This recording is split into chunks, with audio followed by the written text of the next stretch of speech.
নমস্কাৰ অডিঅ'বুকৰ এই ৰোমাঞ্চকৰ পৃথিৱীলৈ আপোনাক স্বাগতম জনাইছো মই জনাকংকন ভূঞাই আপুনি শুনিবলৈ আৰম্ভ কৰিছে ষ্টৰীটেল এপ য'ত আপুনি আপোনাৰ প্ৰিয় বিভিন্ন গ্ৰন্থৰ পাঠ শুনা পায় বিভিন্নজনৰ কণ্ঠত এই মুহূৰ্তত পাঠ কৰিবলৈ লৈছো ৰহস্য সম্ৰাট ৰঞ্জু হাজৰিকাৰ এখনে উপন্যাস অন্ধত্ৰাস আহকচোন শুনো এক শীতৰ নিশা প্ৰচণ্ড হাড় কঁপোৱা শীত নিশা ৯ বজাতে অনেক নিশা যেন লাগিছে ট্ৰেইনখন ষ্টেচনত আহি ৰোৱাৰ লগে লগে অনেক লোকে ট্ৰেইনৰ পৰা নামিল আৰু ষ্টেচনত অপেক্ষাৰত অনেক যাত্ৰী ট্ৰেইনত উঠিল ষ্টেচনত ২ মিনিট ৰৈছিল দ্ৰুতগামী ট্ৰেইনখন তাৰ পিছতে দীঘলীয়া উকি এটা মাৰি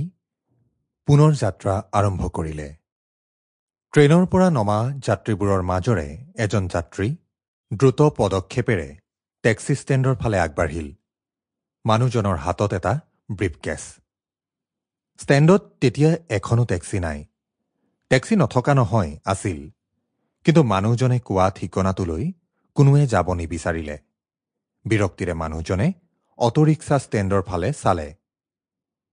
অটোৰিক্সাও নাই কেইমুহূৰ্তমান একে ঠাইতে থিয় হৈ থাকি এটা দীঘল হুমুনিয়া হেৰি মানুহজনে চহৰৰ ফালে খোজ আগবঢ়ালে হয়তো বাটত টেক্সি বা ৰিক্সা পাব পাৰে চহৰৰ প্ৰাণকেন্দ্ৰ জিএছ ৰোড হাড় কঁপোৱা শীতৰ মাজতো জনবহুল হৈ আছে হেল'জেন লাইটবোৰৰ অত্যুজ্জ্বল পোহৰত আটাইবোৰেই দিনৰ পোহৰৰ দৰে স্পষ্ট তৰুণ তৰুণীৰ দল অন্যান্য যাত্ৰীসকলৰ ভিৰ তেতিয়াও পাতল হোৱা নাই কাষৰ 5 ষ্টাৰ হোটেল ৰিজেণ্টৰ পৰা ভাহি অহা কেপিটেল ইলেক্ট্ৰনিক্সৰ ষ্টেৰিঅ'ত বজা ইংৰাজী গানৰ সুৰ আগন্তুকৰ কাণত পৰিল চিটিবাছবোৰে তেতিয়াও মাখি এটা সোমাব নোৱাৰাকৈ এবাজ এবাজ যাত্ৰীলৈ ইফালে সিফালে লৰা ঢপৰা কৰিছে প্ৰাইভেট কাৰ টেক্সি বাছ অটোৰিক্সা ৰিক্সা আটাইবোৰে পথবোৰৰ ওপৰত ভিৰৰ সৃষ্টি কৰিছে কিন্তু আগন্তুকৰ ভাগ্যতহে এখনো টেক্সি বা অটো এই পৰ্যন্ত নোলাল আগন্তুক আগুৱাই গৈ থাকিল মাজে মাজে দুই এখন খালী অটো বা ৰিক্সা পাৰ হৈ গ'ল যদিও আগন্তুকে বিশেষ আগ্ৰহ প্ৰকাশ নকৰিলে খোজকাঢ়ি যেন ভালেই পাইছে আগন্তুকে মন্থৰ অলস পদক্ষেপেৰে আগন্তুক আগুৱাই গৈ থাকিল উচ্চতাই প্ৰায় 6 ফুট দেহৰ গঠন পাশ্চাত্যৰ দাসসকলৰ দৰে মূৰত দীঘল দীঘল কেঁকুৰা চুলি দুয়োখন কাণ চুলিৰে ঢকা দেহাটো দেখি অনুমান কৰিব পাৰি যে বহুদিনৰ অধ্যৱসায়ৰ ফলত তৈয়াৰ কৰা জিমনাষ্টিক বডি ৰিজেণ্ট হোটেল পাৰ হোৱাৰ পিছতে এলএনবি ৰোড মূল পথৰ পৰা সোঁফালে ফাটি গৈছে এলএনবি ৰোডৰ মুখতে এটা টেক্সি ষ্টেণ্ড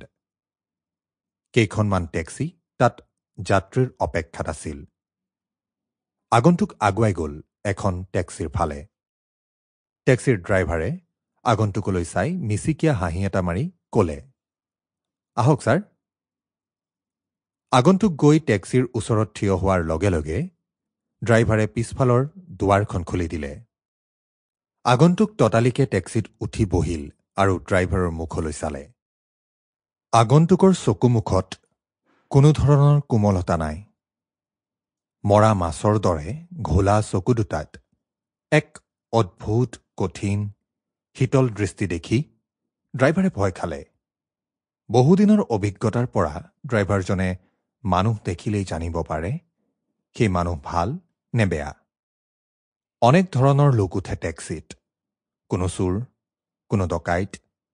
কোনো সাধু কোনো পণ্ডিত কোনো খুনি কেতিয়াবা প্ৰাণৰো সংশয় হয় আজিকালি কাকো বিশ্বাস কৰিব নোৱাৰি বিশেষকৈ নৈশ যাত্ৰীবোৰ অধিক ভয়াবহ উপায় নাই পেটৰ দায়ত ৰিস্ক ল'ব লগা হয় কেতিয়াবা দুৰ্গম অগম্য Sample complete. Ready to continue?